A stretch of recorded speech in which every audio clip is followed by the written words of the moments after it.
Princesse Marilyn Douala Mangabel, bonsoir. Bonsoir. Merci infiniment d'avoir répondu à notre invitation et surtout, merci de nous honorer par votre majestueuse présence. Merci de votre invitation. Vous êtes une princesse née dans la grande famille royale des Bell, à Douala, d'un père, le roi René Douala Mangabel, et d'une mère, la reine-mère Delphine Boni et Bumbu, elle aussi issue d'une lignée royale. Absolument, absolument. De la famille Ekwala, donc de la famille royale. Voilà. Avec vous, nous parlerons de vous, bien évidemment, de votre parcours, de vos joies, de vos peines. Nous ferons un peu d'histoire avec la coloniale allemande au Cameroun. Nous évoquerons votre engagement auprès de votre époux, Didier Chambre, de regretter mémoire, malheureusement. Engagement pour la réhabilitation dans leur dignité de nos héros nationaux, Ruben Oumniobé, Rudolf Douala Mangabel, votre arrière-grand-père, Adolphe Gossodine, pour ne citer que cela. Avec beaucoup de plaisir, j'attends vos questions. Je suis à votre disposition. Voilà, lignée royale. Pouvez-vous nous raconter un peu, quand on parle de cette principauté dont vous portez fièrement le nom aujourd'hui? Je pourrais dire que j'ai passé une longue partie de ma jeunesse hors du Cameroun, que j'ai quitté à l'âge de 3 ans. Et ce n'est que lorsque je suis revenue au Cameroun que je me suis rendu compte de la charge de ce sang qui coule dans mes veines et de la responsabilité que cela représentait.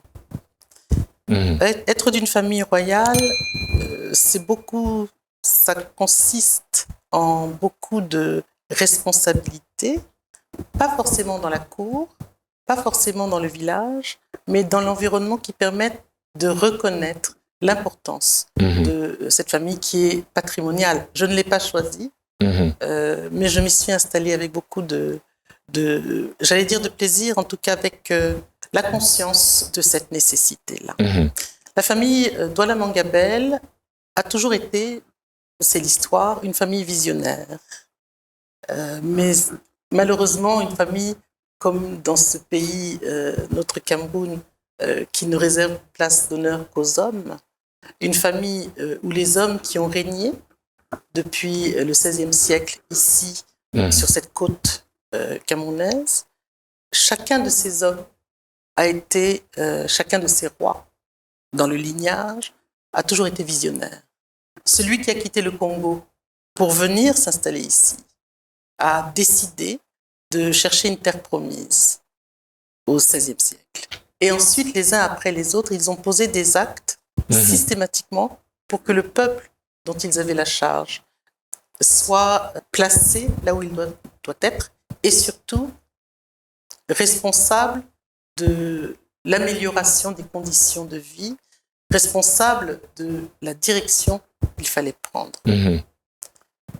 Voilà, je pourrais en parler des heures et des heures, mais c'est un lignage qui est masculin, qui est exceptionnel et évidemment accompagné de femmes assez extraordinaires qui leur ont permis de faire ce qu'ils ont eu à faire, ces hommes. Donc du coup, le canton Bel, il va d'où à où? Parce que en faisant des recherches, on se rend bien compte que les Bodjongo, qui sont de l'autre côté du fleuve Vouri, ont la même racine, ont le même ancêtre que les Bellois. Absolument, absolument. La réalité, c'est que chaque étape, chaque période de l'histoire des Bels est liée à l'histoire du Cameroun et évidemment l'histoire allemande au Cameroun. Et la période allemande a été une période de scission. Les Bels sont étendus dans ce que l'on appelle aujourd'hui Bonanjo, Bonapriso, Bali, mais Bali c'est Njonjo, enfin les Bels c'est Njonjo. Ok. Et il se trouve que les Bodjongo étaient localisés en contrebas, là où se trouve aujourd'hui le palais, autour du palais de la culture Sawa.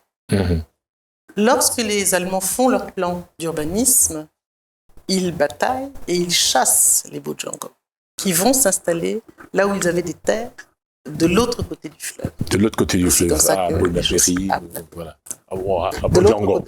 Voilà. De l'autre côté du fleuve, dans ce qu'on appelle Bonabéry, qui est le grand site, mais effectivement dans le village qu'ils vont créer là-bas, qui s'appelle donc Bojongo, encore maintenant.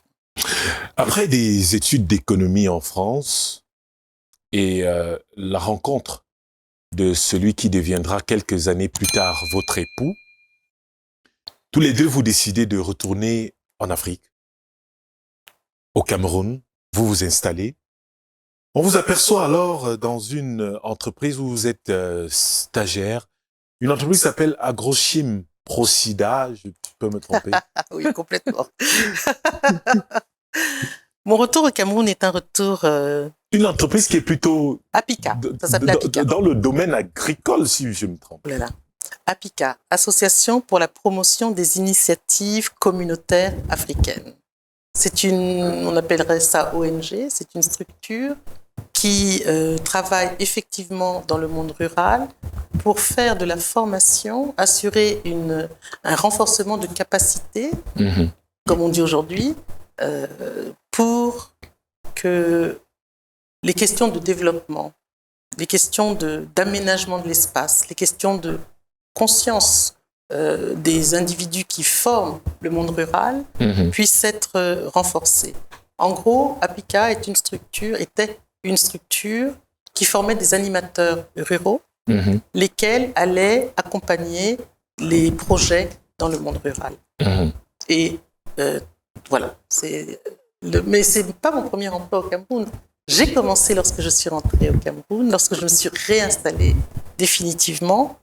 J'ai commencé par travailler dans une structure qui n'existe plus non plus, j'enterre les structures, qui s'appelait le CAPME, le Centre d'assistance aux PME, qui était une structure semi-publique et qui avait pour rôle d'accompagner des entreprises naissantes à bien s'implanter au Cameroun, à bien maîtriser le projet de ces jeunes Camerounais qui voulaient créer leur structure. Donc, mon profil, je dirais, est celui, depuis que je suis revenue au Cameroun, d'accompagner des personnes qui ont besoin et qui ont envie de prendre leur place et de s'inscrire réellement dans ce qu'ils ont envie de faire. Vous êtes d'accord avec moi, et je pose la question à dessein, que rien ne présageait, ne vous prédestinait à une carrière plutôt dans le monde culturel?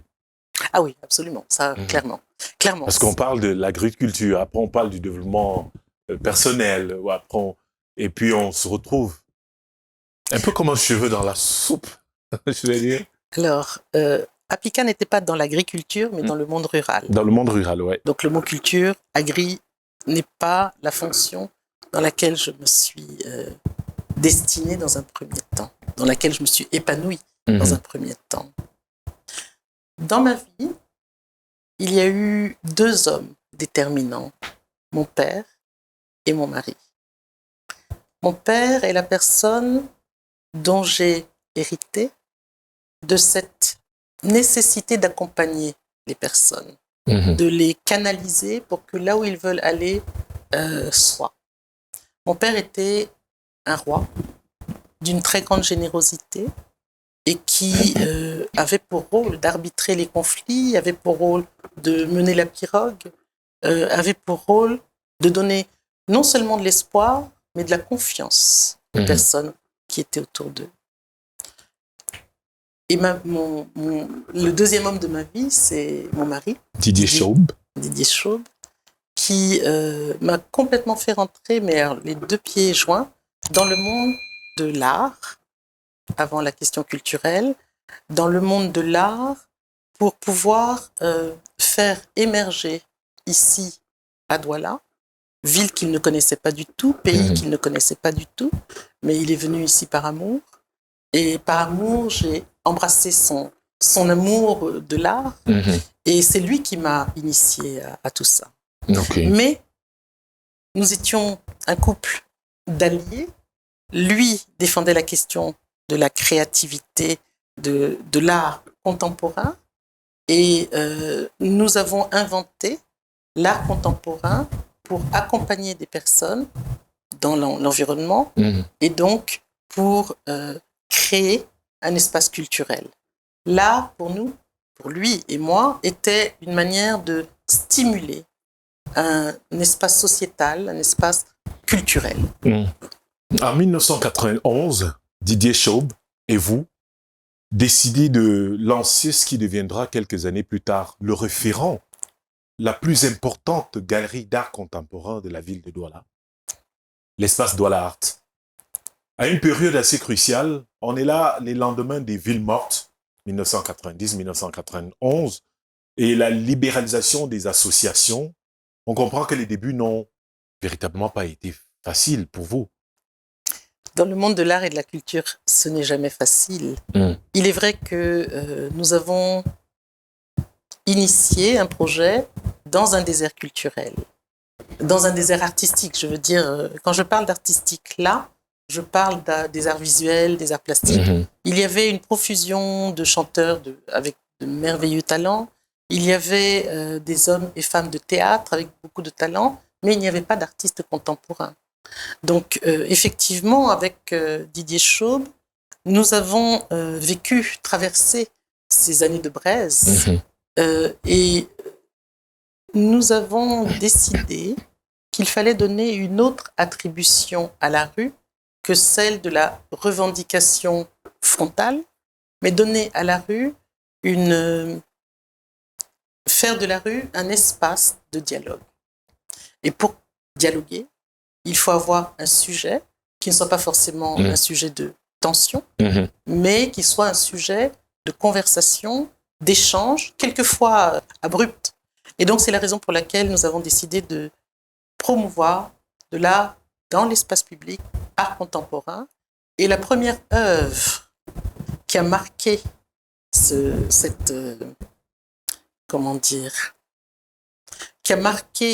qui a été le signe de ce que nous défendions, qui a été notre charte, a été la nouvelle liberté au rond-point de Daïdo. La nouvelle liberté au rond-point de Daïdo, c'est une œuvre d'art. Mais c'est aussi... De l'auteur Joseph Francis Soumeigné. Joseph Francis Soumeigné, grand personnage, grand homme, grand artiste.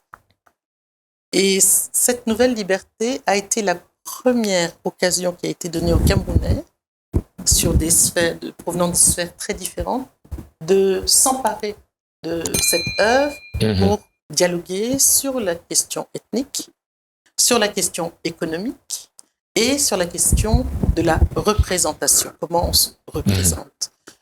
Et bien sûr sur la question esthétique. Et donc, le premier impact de cette nouvelle liberté a été donc ce dialogue interpersonnel. Le deuxième impact visible, tangible, a été la réhabilitation de la chaussée. À l'époque, on est en 1996. Le passage dans ce carrefour, dans ce rond-point essentiel à la vie de la ville et au Cameroun, qui mène donc à l'ouest Cameroun, avec un certain nombre de structures urbaines particulières. Le rond-point était, comment je veux dire, un peu vallonné. Il n'était pas vallonné. Voilà. On avait l'impression qu'il y avait eu des obus qui étaient dans ce rond-point. En fait, il était extrêmement excavé, impraticable. Voilà le mot que je cherchais. Et elle a été implantée en juillet 1996. En octobre 1996, la chaussée a été refaite. Parce que la nouvelle liberté, je me souviens de certains journaux, un journal, je ne sais plus lequel, Mutation peut-être à l'époque, qui titrait « Un monument dans un bourbier, que faites-vous, monsieur le maire ?» Et le délégué du gouvernement que nous avions à cette période-là, je ne me souviens plus de quel était-ce, mais... Peut-être Okosune Doubé Non, c'était... oui, c'était lui, oui. Effectivement, puisque son épouse était la marraine de ce projet-là. Ça a totalement transformé beaucoup de choses. Et donc voilà, c'est, on va dire, notre engagement, notre manière d'appréhender la question artistique a été d'inviter des artistes à poser des actes dans la ville qui avaient des effets boule de neige sur beaucoup de transformations. Mais une des premières transformations, celle que je défends en étant l'héritière de mon père, c'est la transformation de la relation que les gens pouvaient avoir les uns avec les autres. Moi, j'ai une petite question avant de poursuivre. Le nom de baptême, Nouvelle Liberté, vient d'où? Qui est-ce qui a été l'initiateur de ce nom? L'artiste? L'artiste lui-même. Nous sommes dans... Je veux dire, est-ce qu'au départ, lorsqu'il construit ce monument qui a été fait à Bonantonais, pas très loin du domicile de votre maman, qui a été fait à Bonantonais, est-ce qu'en montant cette œuvre, il savait qu'elle devait s'appeler la Nouvelle Liberté? Et pourquoi la Nouvelle Liberté? Alors, la Nouvelle Liberté est un titre de l'œuvre que Soumeigné lui-même a choisi. Nous avons cette démarche de laisser aux artistes le plus de liberté possible pour qu'ils créent, pour qu'ils nomment, pour qu'ils fabriquent leur projet artistique. C'est un projet artistique. La Nouvelle Liberté s'appelle la Nouvelle Liberté pour plusieurs raisons. La plus évidente, c'est qu'elle est à la frontière du boulevard de la Liberté. Ok, oui. Donc ça, c'est par rapport à la structure urbaine. On a toujours cette conscience de l'urbain. Elle est également une œuvre qui est faite de matériaux de récupération. Et l'artiste recycle des matériaux qu'il récupère soit dans les poubelles, soit on a beaucoup travaillé avec, on a récupéré auprès d'entreprises des chaînes de production. Vous savez, la ceinture est une chaîne de production. Elle ressemble à une chaîne de montre, mais c'est une chaîne de production d'échelle importante, monumentale. Et l'artiste dit, l'Afrique a souvent l'impression qu'elle est à la lie du monde, de l'espace monde, et que c'est dans cet endroit-là qu'on va jeter les rebuts. Mais ces rebuts-là, nous avons une capacité à les recycler, à leur donner une nouvelle vie. Et cette nouvelle vie-là montre que nous avons une très très grande liberté. Nous avons une nouvelle liberté en donnant à ces rebuts-là une autre image. Je crois qu'il a compris très vite que ça allait revaloriser un espace qui était vraiment en décrépitude. Et ensuite, il nous a ouvert la porte à un certain nombre de leaders d'opinion dans Daido. Et nous avons organisé énormément de réunions et de conversations avec un certain nombre de personnes qui vivent à Daido et qui avaient, beaucoup sont décédés maintenant, une assise à Daido. Je me souviens, on était au collège Alfred Sacker, dans une des salles, et il y a j'ai oublié son nom malheureusement, peut-être que dans les rapports de réunion je pourrais le retrouver, un monsieur d'un certain âge, un vieux papa, qui est resté silencieux pendant toute la conversation. Il y a eu des propositions dont l'artiste a tenu compte, l'artiste était là. Évidemment, la relation entre l'artiste et les habitants. Et il se lève à un moment donné avec sa canne. Ma fille, je suis conseiller municipal depuis des années. Ça fait des années qu'on demande à la ville, à la communauté de refaire ce rond-point-là. Parce que vraiment, c'est impraticable. Je suis conseiller municipal. Mais ce que tu es en train de faire, tu es Jeanne d'Arc, me dit-il. Et je pense que nous avons réussi à générer une énergie extraordinaire de ces habitants de Daido, de profils différents, pour avoir la force d'aller jusqu'au bout et réaliser cette œuvre, qui ensuite, par certains autres, a été décriée. Mais avec raison ou pas? Cette opposition de... Nous, on attendait une polémique autour du parti pris artistique. Donc oui, c'est de la récupération, c'est pas beau, etc. On l'a même traité un moment de Njunju du rond-point. Oui, mais c'est une réappropriation, j'adore. C'est magnifique. Si quelqu'un renomme quelque chose qu'on lui a offert, c'est qu'il rentre dedans. Qu'il aime ou qu'il n'aime pas, il est dedans. Et c'est ça qui est intéressant dans tout ce que nous défendons. Et finalement, cette nouvelle liberté la polémique a été de deux grands ordres. Nous attendions une polémique qui a eu lieu, à savoir, c'est de la récupération, c'est la saleté, etc. Des gens disaient, cette œuvre, elle devrait être à Newbel. Des gens qui avaient voyagé, qui avaient les moyens de voyager à l'étranger, disaient, on aurait aimé un Rodin quelque chose de lisse, etc. Première partie de polémique sur le parti pris artistique. Deuxième partie de polémique sur l'origine ethnique de l'artiste. De l'artiste, de l'auteur de l'auteur. Joseph Francis Semeigné. Qui venait de Yaoundé et qui est originaire de la région de l'Ouest. De Bamenjou. J'aime les choses précises. Il est effectivement originaire de la région de l'Ouest, mais il est de Bamenjou, à l'origine par ses parents, etc. Il a fait toute sa vie, il a passé toute sa vie à Yaoundé. Pour nous, c'est un artiste de Yaoundé, qui faisait un travail magnifique avec des œuvres d'à peu près, la plus haute devait avoir cette dimension-là. On lui a dit relève le défi. Et il a relevé. Et donc, ça a été très intéressant. Parce que je crois que pour la première fois, sur la place publique, pour la première fois en 1996, il y avait cette discussion sur les conflits, enfin sur les tensions ethniques potentielles. Et je me souviens de deux, malheureusement j'ai oublié leur nom, l'âge, de deux philosophes qui, dans la presse, se confrontaient, étaient en de vraies discussions, quelquefois violentes, verbalement, pour l'un défendre et l'autre critiquer le fait que ce soit un artiste de l'Ouest, de Bamenjou, qui ait fait ce travail. Une très très belle polémique qui finalement a été oubliée dans le temps puisque la Nouvelle Liberté est rentrée dans le décor et que tu sois de Daïdo ou de Bamenjou ou de Marois, tout Camerounais qui voit cette pièce-là la reconnaît comme une pièce du Cameroun, il se reconnaît dedans. Et ça, c'est un des défis, puisque Douala se base sur les questions d'identité collective.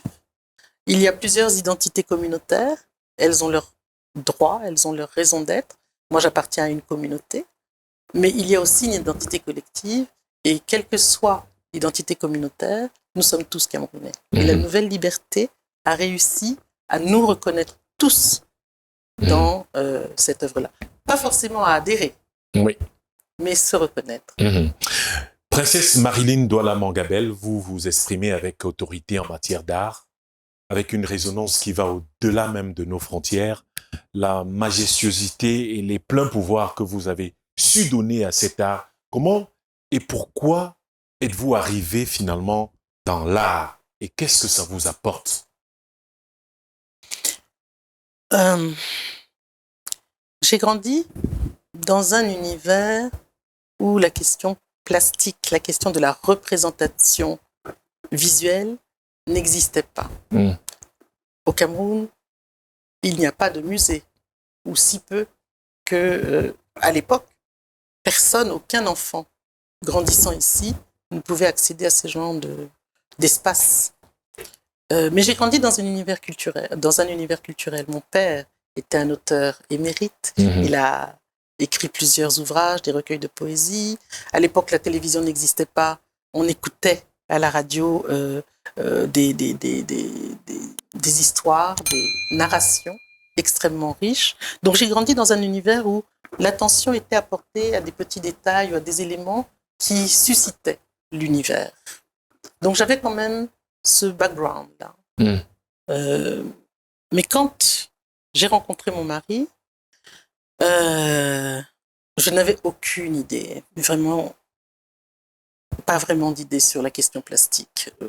Nous étions à Paris, on s'est rencontrés sur une place où je vendais des tableaux pour touristes à Montmartre, la place du Tertre. Et donc, j'ai commencé à fréquenter plus ou moins des personnes de l'art et de la culture. De l'art, presque. Et finalement, lorsque mon mari arrive au Cameroun, nous arrivons ensemble. On s'est mariés avant de venir. Je ne pouvais pas ne pas être mariée en arrivant. Lorsque nous sommes arrivés, nous avons très vite compris que si notre couple devait perdurer dans le temps, il fallait qu'on partage des choses fortes. Et je suis rentrée dans sa passion, qui était celle, lorsque je l'ai connu, il travaillait dans une galerie à Paris. Et donc, dans sa passion, qui était celle de l'art. Mais on a eu des négociations qui ont duré longtemps, très longtemps. Je crois qu'on a mis 9 ans avant d'arriver à... 9 ans, bon, On est arrivés en 86 tous les deux, mais avant que nous n'arrivions, nous avions entamé des conversations là-dessus. On a mis une gestation de 9 ans pour que Douala Art vienne au monde. Parce que moi, j'étais dans l'esprit, on va faire un travail culturel, pas artistique, un travail culturel où on va inviter les personnes à s'exprimer. Donc, il y a beaucoup de choses qui se font dans le monde. Je vais faire court. Et lui disait, on ne peut pas ne pas avoir une exigence. Il faut une exigence artistique. Et j'ai appris ce que l'exigence artistique voulait dire. Être un artiste, c'est un métier. Voilà. Pour dire comment je suis rentrée là-dedans. Et j'ai respiré le même air que lui. Il a pris mes yeux, il les a ouverts. Voilà. Vous le dites si bien. Et ça se voit dans vos yeux qu'aujourd'hui encore, il n'est peut-être pas là, mais il est présent dans votre vie, il est présent à Douala Art tous les jours. Oui. Quelquefois, il nous manque quand même, mais il est là. Si aujourd'hui on parlait de bilan de l'espace d'art contemporain Douala Art depuis sa création jusqu'à nos jours, sa création en 1991 jusqu'à nos jours, ce que vous avez pu offrir à la ville comme art public, et qu'est-ce que ça a pu vous apporter comme récompense en retour? Wow. Avant de répondre à votre question, je voudrais encore mettre un focus sur Didier Chauve. Lorsque nous nous sommes connus en France, il a commencé à m'ouvrir les yeux, à me faire découvrir l'architecture. On se promenait à pied et il me disait « Regarde ce bâtiment ». Il me faisait découvrir la qualité du bâtiment, etc. Je dis ça parce que je vais peut-être prendre un peu de temps pour parler de nos parcours que nous faisons dans la ville, et notamment un parcours de découverte de bâtiments patrimoniaux qui appartiennent à la période coloniale, qui sont issus de la période coloniale, pour dire la question que nous avons toujours débattue, offerte comme débat avec mon mari, est celle de d'abord donner à des artistes de l'assurance, qu'ils n'aient plus peur, parce qu'à l'époque, être peintre était considéré comme étant un travail de vaurien. Tu fais ça parce que tu n'as pas su faire autre chose. Et je pense que si je dois faire un bilan, aujourd'hui, quand nous sommes nés, il n'y avait pas d'école de beaux-arts. Il y avait au département, à la faculté des lettres à Yaoundé, un petit espace de formation. Mais nous sommes nés en 1991 et les instituts des beaux-arts sont nés en 2009. Konsamba et Fumban. Konsamba et Fumban. Et nous avons formé, entre 91 et 2009, un grand nombre d'artistes, dont certains font une très très belle carrière à l'international. Mais donc, première des choses, le bilan est qu'aujourd'hui, il y a une multitude de jeunes artistes, enfin d'artistes, qui n'ont plus peur d'être artistes, parce que c'est reconnu aujourd'hui comme un métier. Et je pense que nous sommes à l'origine de ça, pour les Camerounais. La deuxième chose, c'est ces artistes qui, pour certains, font une carrière internationale, ont compris qu'il n'était pas la peine de s'exiler pour être un artiste reconnu sur la scène internationale. Et quand mon mari est décédé, beaucoup d'entre eux ont dit « Nous avons été tentés, nous avons même été sollicités pour nous installer à l'étranger. Mais nous ne l'avons pas fait parce que toi, Didier Chauve, tu étais là. Et qu'on savait que tout ce qu'on découvrait à l'étranger, on avait un interlocuteur pour continuer les conversations ici au Cameroun. On a aidé quelques Camerounais à s'ancrer, quelques artistes à s'ancrer ici au Cameroun. De cette manière-là, on avait un interlocuteur, donc rien ne se perdait. Quelques noms de... Hervé Yamgen, Hervé Yumbi, Godilei qui est parti aujourd'hui, Joël Pado. Voilà, quelques noms.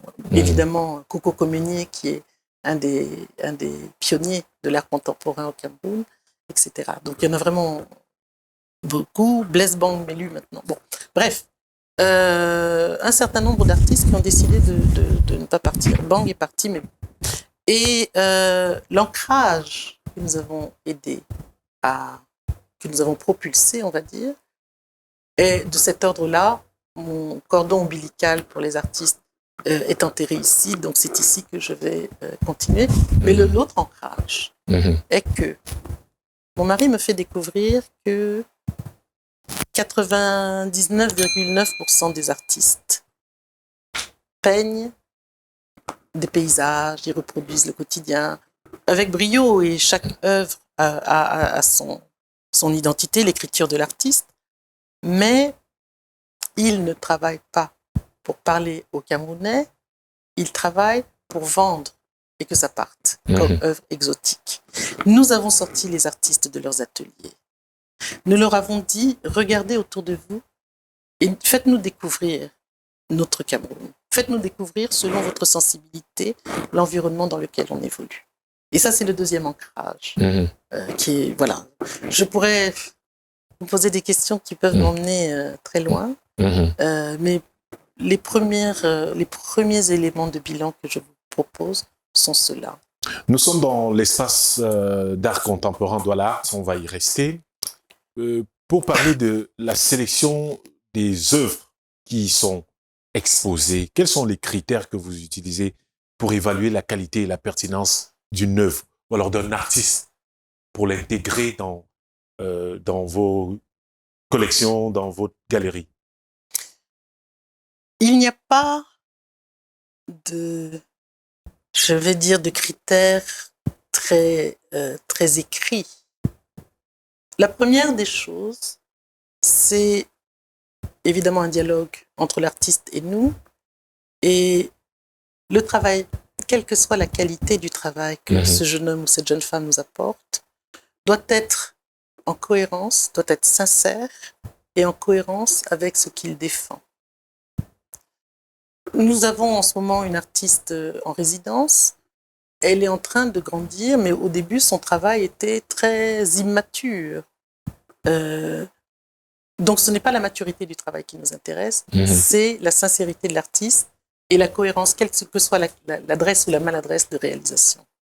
La deuxième chose, c'est que nous voulons travailler avec des artistes qui sont persévérants. On ne veut pas avoir quelqu'un qui a un coup de génie. Il y a des artistes, enfin, il y a des personnes qui font un travail extrêmement magnifique, mais c'est un coup de génie et le lendemain, il n'y a plus rien. Donc, ce sont des personnes que l'on observe dans le temps et on se rend compte qu'ils ont cette persévérance et qu'ils continuent avec cohérence à travailler sur ce qu'ils défendent. Donc, c'est un processus de sélection. Ce n'est pas la qualité immédiate du travail. Mais vous avez quand même des éléments que vous prenez en compte pour créer une expérience immersive pour les visiteurs. Lorsqu'on vous présente une œuvre, ou alors lorsqu'un artiste se présente à vous, vous avez des éléments qui vont susciter l'intérêt du public ce sont deux choses différentes. Nous sommes des professionnels, et quand on choisit un artiste, on choisit en tant que professionnel pour voir s'il a un potentiel, pour l'aider à aller le plus loin possible, à s'épanouir le plus loin possible dans son potentiel, ou de développer ce potentiel. La relation au public est une autre chose. Parce qu'il y a des artistes qui, finalement, quand même, les artistes que nous promouvons ou avec lesquels nous sommes en conversation, y compris esthétique, c'est-à-dire par le geste artistique, doivent avoir un discours. Une œuvre est aussi une écriture, c'est un discours. Doivent porter un discours qui s'adresse à nous, visiteurs, à nous, observateurs. Public, Et là, je deviens public. Et s'il s'agit il y a beaucoup d'artistes dans le monde, y compris au Cameroun, qui font soit de l'art pour l'art, donc pour se faire plaisir à lui, il est dans son nombril, ça ne nous intéresse pas. Quelle que soit la qualité du travail, ça ne nous intéresse pas. Il y a beaucoup d'artistes, de plus en plus, hélas, qui font un travail commercial, ça ne nous intéresse pas. C'est une production. Donc nous, ce qui nous intéresse, ce sont des artistes qui fouillent dans leur environnement qui choisissent des choses qui les interpellent et qui nous les restituent pour que nous aussi, nous soyons en discussion avec le discours et avec la forme que l'artiste a choisie. Donc, le visiteur ne doit jamais sortir de chez nous, de la visite d'une exposition, sans s'interroger. Voilà. Nous avons parlé tout à l'heure du tout premier, du référent, le monument de la Nouvelle Liberté. Quelles sont les autres œuvres publiques que l'Espace Douala Art a contribué à mettre en place à Douala avec des artistes? Alors, nous avons, je vais dire, 3 espaces pour rendre visible une œuvre d'art. Le premier, c'est l'espace Douala Art, où maintenant nous sommes raisonnables, mais quand ça a été créé, nous avions 12 à 15 expositions par an. Par an. Aujourd'hui, vous en êtes à combien? 4, 5. Pourquoi cette décroissance plutôt que l'inverse?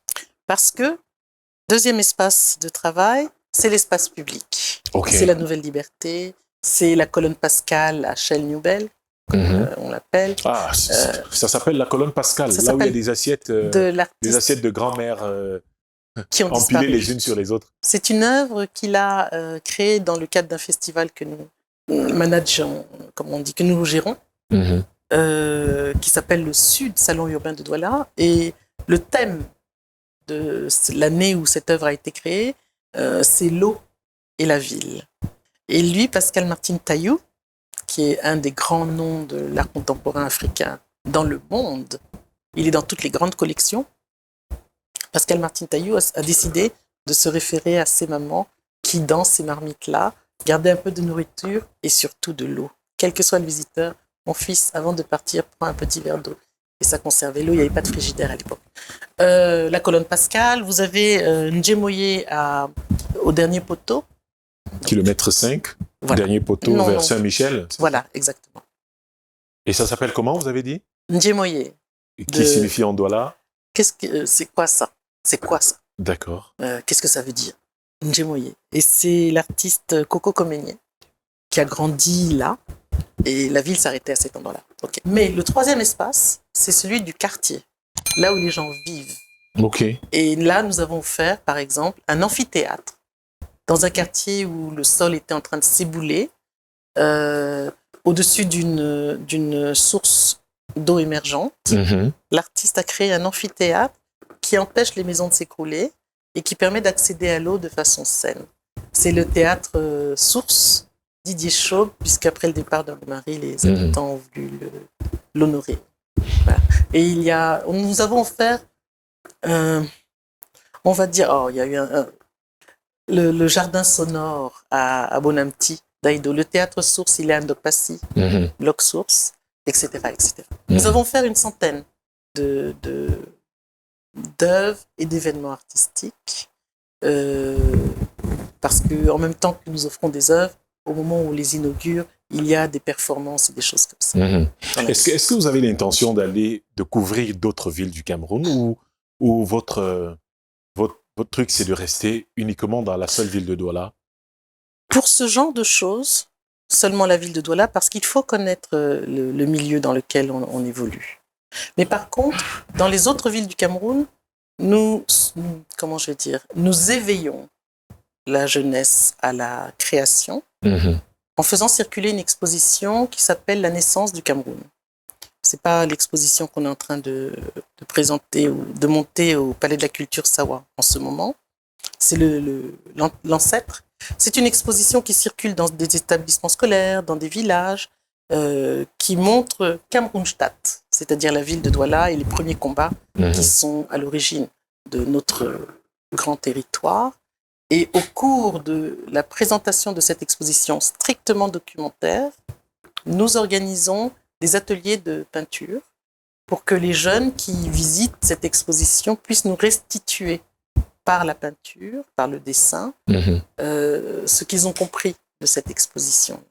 Et donc, le Cameroun, nous y accédons par le biais de cette exposition, donc hors Douala, et nous entreprenons une conversation que tous les Camerounais peuvent vivre autour de notre histoire commune. Et les autorités camerounaises dans tout cela, quel est le regard qu'ils portent sur ce combat? Alors lequel des combats? Parce qu'il y en a plusieurs.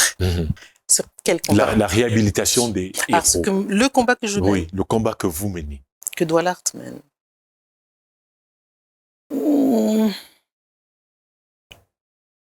Je crois que il y a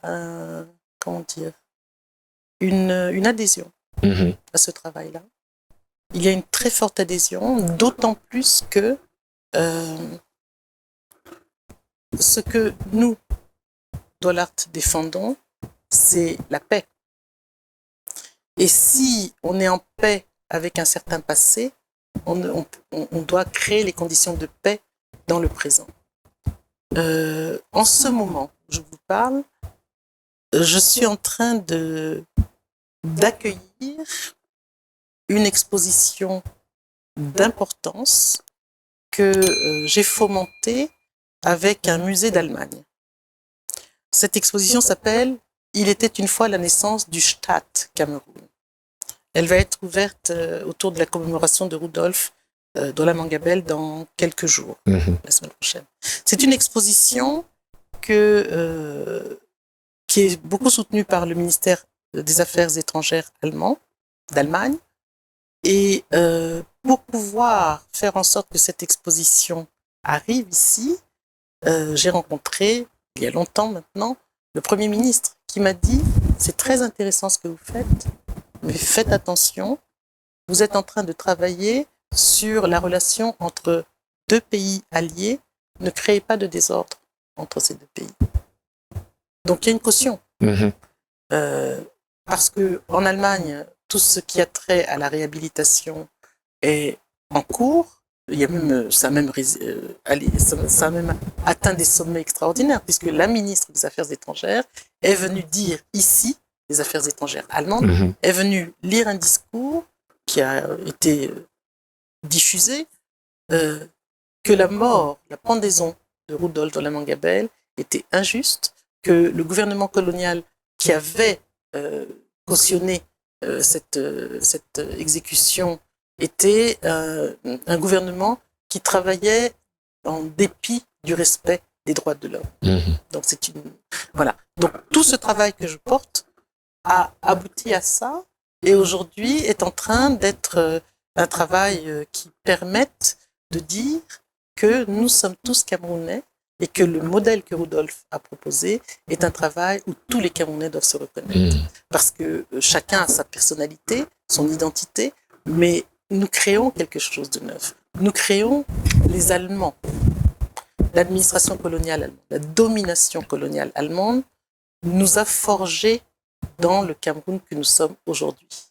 La régionalisation, le principe du gouverneur, le principe du Parlement, etc., etc. Tout cela, et puis l'économie de marché, tout cela est né pendant la période allemande. Nous n'avons rien inventé, on nous l'a imposé. Mais nous sommes tous ceux qui sont autour de moi là, ici, ou ailleurs, à l'extérieur, nous sommes tous devenus Camerounais à partir de cette période allemande. Donc je pense que je n'ai jamais eu de remarques ou de critiques qui aillent à l'encontre de ce que je suis en train de défendre. Cette exposition qui va être inaugurée dans quelques jours a été présentée au Musée national pendant 9 mois. De Yaoundé, le Musée national de Yaoundé. Et donc, nous avons évidemment eu le blanc-seing du ministre, etc. Les autorités, l'administration cautionnent, je dirais, mais sans être très impliquées, cautionnent ce que nous sommes en train de faire. Parce que ça a du sens pour l'ensemble. Princesse Marilyn Douala Mangabel, on approche déjà la fin de cette émission. La jeune génération est en perte de repères. Elle n'a de façon consensuelle aucun nom, aucun repère à partir duquel elle peut dire voilà les valeurs que je veux défendre. Vous présentiez votre maman comme un être exceptionnel qui vous a inculqué des valeurs. Quelles sont ces valeurs avant de revenir à la jeunesse? Quelles sont ces valeurs que votre maman vous a inculquées? Wow. C'est toujours très difficile comment dire, à chaud, d'extraire des choses qui m'ont forgé dans ce que je suis en entité. Ma mère était une personne qui avait un sens de la dignité exceptionnel.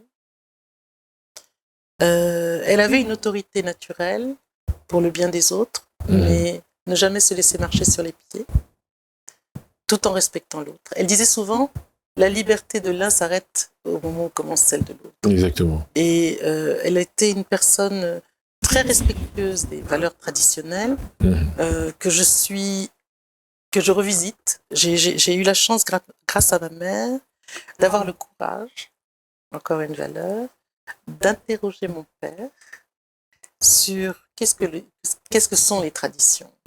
On a eu de vraies discussions, quelquefois dans le silence. Ma mère m'a appris ce courage-là. N'aie jamais peur d'exprimer, de t'adresser à des hommes. On est dans une société très machiste.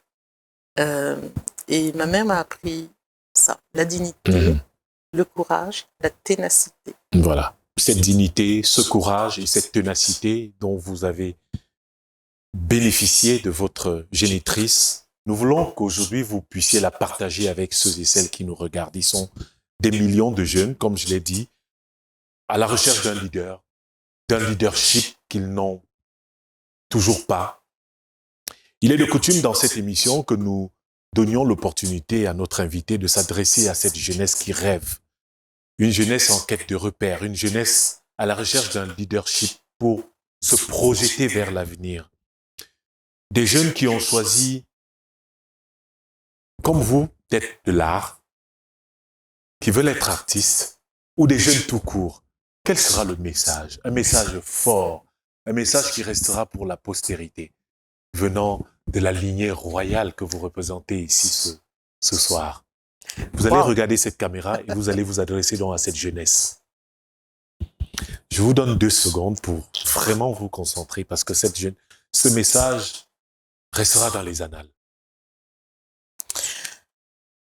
Pouf.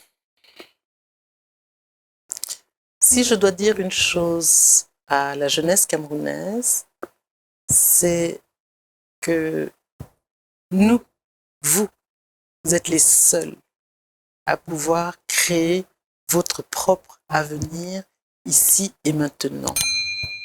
Mon père disait, si vous regardez la carte de l'Afrique et que vous la regardez de profil, vous avez un homme qui regarde les yeux en l'air, il a une bouche ouverte et il a une barbe.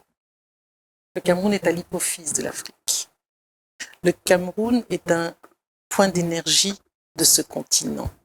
Et nous, vous, jeunes Camerounais, c'est vous et vous seuls qui pouvez construire votre avenir en ayant de l'imagination pour générer des ressources, pour générer des projets et pour mettre ces ressources au service des projets. Notre avenir, votre avenir n'est pas ailleurs. Arrêtons de penser que c'est à l'extérieur de ce pays que l'on trouvera un confort, un bien-être. Ma mère disait, il vaut mieux un tout petit chez soi qu'un grand chez les autres. C'est ici et maintenant qu'il vous faut inventer les conditions de mise en œuvre d'un avenir qui vous appartient et qui vous ressemble. Merci.